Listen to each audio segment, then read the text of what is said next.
Welcome to the Focused Fundraiser, where we discuss how to focus on the right fundraising practices, because doing more in fundraising shouldn't be the goal. Doing what matters most and focusing on what matters most should be. And the goal with this time is to hear from successful fundraisers who are in those trenches and who are willing to share the hard-earned practices and opinions that they have.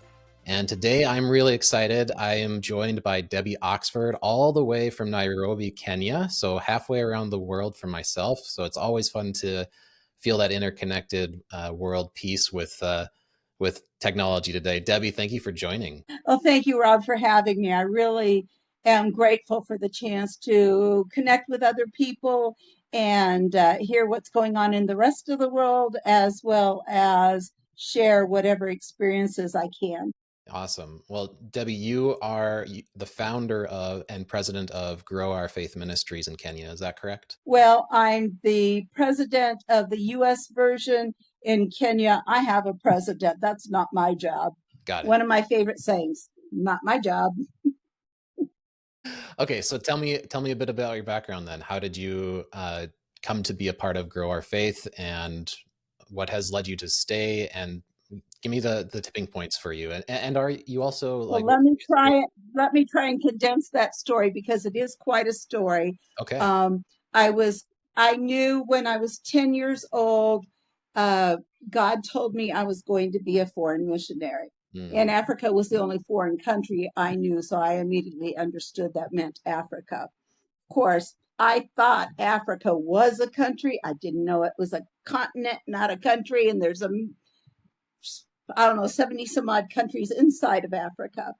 So life went by. I became a mother. I became a grandmother. And even my grandchildren grew up. And I was 60 years old. And I started asking God, what happened? What have I done wrong? Because I'm not a missionary and I know I'm mm, supposed to be a missionary. And I still have that heart, especially when I think about the children here in Kenya. That's really where my heart is with these children.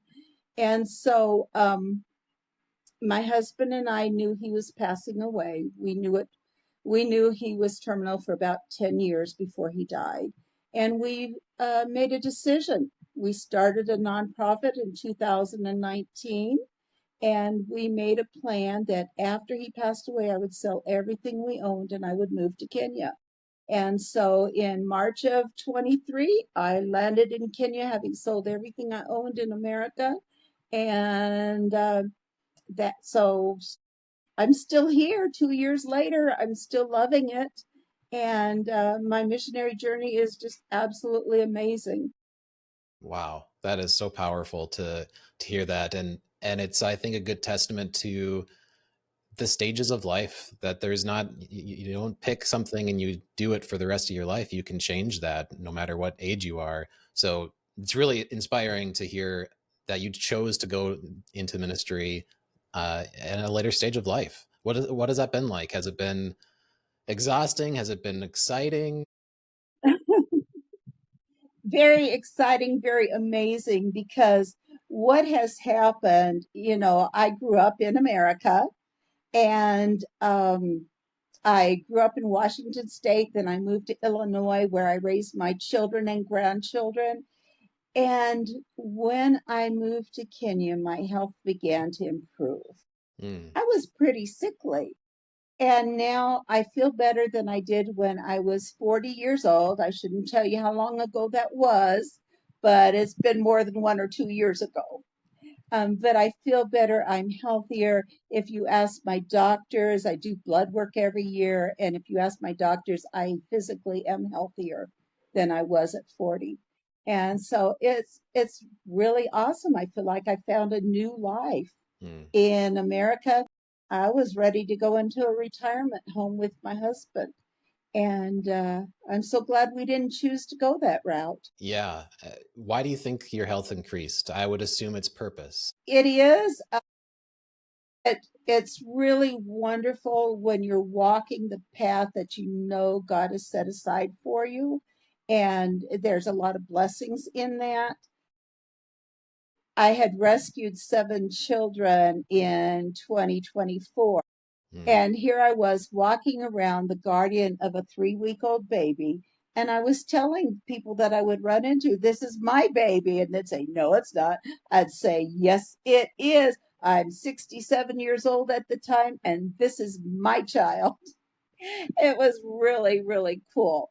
Um, but yeah, I just, when you're in America, when I go in a grocery store and I look around at the fresh organic produce, and then I think about what is sprayed on those in the mornings in the stores, is not just water, but it's also got chemicals in it. It's so difficult to get something that's organic and chemical free in America. Almost everything I eat here is cooked from scratch, is or grown organically, and yeah, I don't eat pesticides. I don't eat chemicals anymore. Okay, I take that back. I still have my favorite soda, and I still drink coffee. So But yeah, for the most part, my diet's much healthier. yeah, that's a very good call out. Oh, let's dive into the fundraising side of things. So I would assume part of your job and your role there is to find the funds to help these the children and everything. So what have you seen that is working or that has changed, good or bad, over the last years? Oh boy, that is such a difficult road. Um, One of the things that works well for me is when I could get in front of people and talk one on one with them, or talk to a small group or a church or something like that in person. Uh, in fact, next March, I'm going to spend the whole month of March in America, hopefully being at least 5 different churches since there's 5 Sundays in March. And that's missionary month. So that's my goal for March, and hopefully I can get in front of people and talk to them. But one of the ways I found out that I'm really good that way is when my sister and I were in line at the St. Louis airport getting ready to come to Kenya in March. There was a guy in line behind me. He had a nanny that was from Taiwan.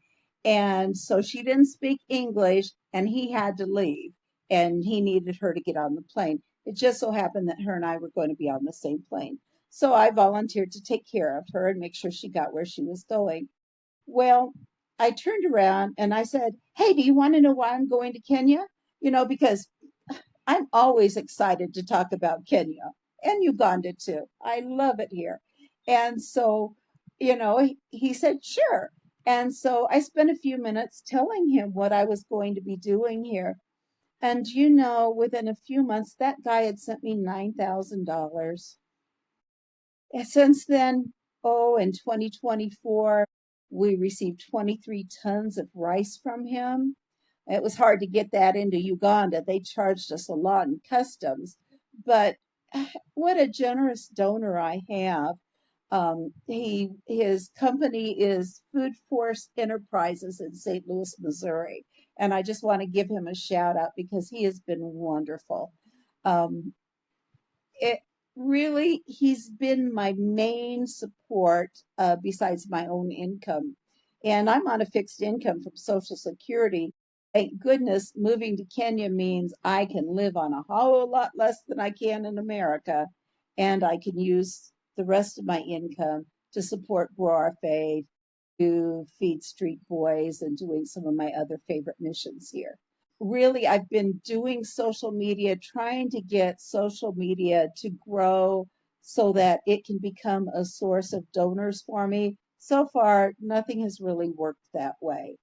Um, but I am hopeful that, give me another year, that I will have enough followers to create a donor base. One of the other things that we're doing now is we're really looking at making sure that we are prepared to write grants. And I've got a grant writer specialist who has volunteered to join Grow Our Faith. And so I realized last month, the month before maybe, that we had to have a human resources policy, that we had to have a finance policy, that we had to have a lot of things in place in order to get ready for grants. And we weren't ready for any of that. So we're going through a restructuring. We have kind of just finished it. We're getting ready to have a retreat with our new board. In fact, right now I'm printing out policies and things like that to hand out to everybody at this retreat. So that's what we're doing right now is we're getting ready to ask for grants and to receive grants. One of our projects in Del Baringo is to buy a village drill to drill boreholes. They're really, really needed there. There's enough water for 1,500 people. There's 3,000 families, so about 12,000 people there. And we just recently, in June, we did a medical camp there, and the doctors found most of the children were very dehydrated. So I've got to get a grant so I can get that village drill so we can start drilling boreholes for these people. And and that amount of money, $50,000, is not just something that I have a donor base big enough to just put out an ask and expect to receive it. And so I really feel like grants is going to be the way forward for me. So that are powerful two words to use because it helps us remember why we're doing what we're doing. We're not just raising funds to hit a goal of the amount of money that we need. We're doing it so that we can drill wells and get children that are dehydrated water. So that's huge. I love that. Is there Yeah. Actually, money doesn't mean very much to me and never has. It's a tool, just yeah, like any other tool. yeah. Um, our next big project that we're looking at is going to be about $100,000, and it's to build a family impact center in Samangu. Samangu is a little village of 400 families. They don't have electricity there yet. Hmm. So they're really they're really, don't have much of anything. There's no industry. You can't have industry without electricity. And there's not much water. They're close to the ocean. So if they were to drill a borehole, it would be salty and have to go through a process to get rid of the salt. And so we're looking at what we can do down there to improve their lives too. So Hmm. we've got a few things up our sleeves that are going to be happening in the next few years. Yeah. Well, you said something before we hit record that fundraising, you said fundraising is hard. Can you expound on that? Give me your opinion on fundraising and what it means in this world. Fundraising is really, really difficult. My friends here in Kenya think, oh, she's white, she's an American, she could just ask the president or anybody for money and they'll give it to her. Sometimes my girl who lives with me, Irene, has lived with me for 2 years, and she helps take care of me. Her and I joke about my money tree in the backyard because literally that's how people act. Like I could just go get money anytime I want. Fundraising is not what Kenyans think. Fundraising is not as easy as most people think.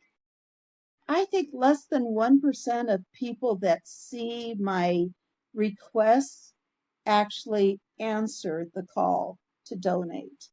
And so it's really difficult. You've really got to be able to get your numbers up there. We did a peer to peer fundraising campaign um, in January, and it was successful. We did raise the 7,000, but the $7,000 that we raised all came from the same man that I told you about before that I met at the airport. So, so I wasn't able to reach out and get a little bit from a lot of different donors and have them reach out to their friends because that's what peer-to-peer campaign is you go and you reach out to some of your best supporters and you say, "Hey, would you ask your friends for $10? Would you ask your friends for $20 or whatever?" And if you have 10 people doing that, maybe you come up with $1,000 or a couple $1,000 or something. And so it's a really good idea didn't work for me. Yeah, that's interesting to think about the types of fundraising that you do at the different stages that you're at in your nonprofit as well. And so peer to peer, to your point, requires a donor base for that to work well. And diversifying into grants, like you said, that's really powerful too. Let me shift a little bit into a topic that's heavy on a lot of people's hearts with fundraising, which is burnout. I was looking at your posts, and you bring so much joy into the posts that you are creating, Debbie, with even in these hard conditions. And I'm curious to know what rituals help you protect that energy and that passion and avoid burnout. Yeah. Um, Last year I was going through a real difficult time and I did kind of get burnt out. Part of it was I'm still grieving the loss of my husband. I still miss him desperately and I wish he was here. But part of it is the struggle of trying to find funds for all of these projects that are so desperately needed in the places. Well, a lot of these people have become my friends. And so I have friends that are in these real difficult situations. In Gigi, Uganda, the orphanage that we support, my friend John has 39 children. He's trying to get tuition for them to go through school. Right now, I'm looking for $160 so Mary can take her final exam and go on to her senior year of high school. Um, 16 of his kids do not have enough tuition for school. I have only found one sponsor for him to sponsor the oldest boy. And so, yeah, it's difficult to see your friends in these situations and to know how hard their life is. And then where I find my joy, though, is going back to the children, doing a small mission, even if it's just taking lollipops to the slum area, where I know that if I pull out five lollipops, if I see five kids, so I pull out five lollipops, I better have a whole bag with me because all the other kids in the neighborhood are peeking around the corner and they're going to be running. And so I better have at least 50 lollipops with me. The same thing goes for my street boys. I'll go down to our supermarket that's near us where the boys tend to congregate, and all my street boys will see me coming. Mama Debbie, I'm so hungry. I'm so hungry. And so I'll say, give me a minute. I'll run into the store and I'll get some bread and some milk. So a small loaf of bread costs me about 25 cents in America. Uh, uh, about a glass of milk, 250 milliliters, is about the same price as the bread. So for about 50 cents American, I've bought the boy a loaf of bread and some milk. But I know that if I've seen five boys, I better buy enough for 10. And so by the time I come out of the store, they're all gathered around and they are all so happy. One of them just made a little video for me, thanking me for the bread that I gave him that day. I think it was Sunday that I did that. And that's where I find my joy. That's where my heart is in the mission itself. And so go back to the mission God gave you. Go back to why you're doing a nonprofit and fulfill that.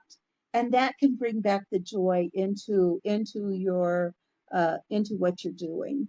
Mm. I always end with this question. What advice would you give a fundraiser or a ministry leader who feels overwhelmed by the scale or the need to do more?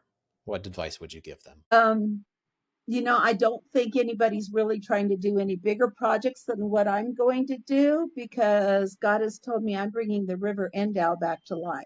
I'm sure that's going to cost millions. I didn't know it was possible when God told me that. And I went, I'm going to do what, God? Okay, well, you're going to have to show me how. And within 2 months, God had brought a guy from India that I was able to take to Endow, where I want to bring this river back to life. And this is what he does this is his mission, his calling, is he brings bodies of water back to life. He's brought over 200 bodies of water back to life.